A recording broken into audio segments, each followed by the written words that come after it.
ભાડાના મકાનમાં નશાનો વેપાર કરતા આરોપી ઝડપાયા।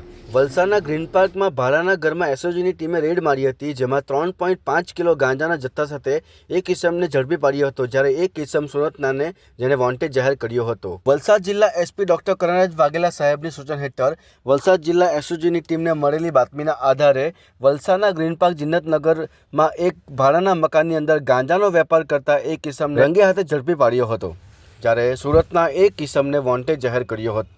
વલસાડના ભાગડાવાળા ગામે ગ્રીન પાર્ક સોસાયટીમાં એસઓજીએ છાપો માર્યો।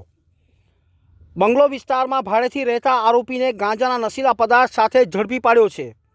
પોલીસે આરોપી મોહમ્મદ હબીબ સાહિર સાહબ કાજી પાસેથી 3.617 કિલો ગાંજો કબજે કર્યો છે। પકડાયેલ આરોપી મોહમ્મદ જહીર નામના શખ્સ પાસેથી સુરતથી વગર પરમિટે ગાંજાનો જથ્થો લાવતો હતો અને વલસાડ જિલ્લામાં અલગ અલગ ગ્રાહકોને વેચતો હતો। પોલીસે 36,000નો ગાંજો અને અન્ય ગાંજાના વેચાણની કિંમત રોકડ રૂપિયા 1,69,000 રૂપિયા જપ્ત કરીને 1.5 લાખની ઉપરનો માલ કબજે કર્યો છે।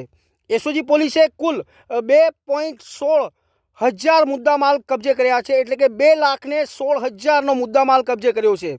આરોપી સાથે અન્ય કોણ સંકળાયેલા છે તેની તપાસ હાથ ધરી છે, ત્યારે વલસાડના યુવા ધનને નશાના રવાડે ચડાવનારની પોલીસે ધરપકડ કરી છે।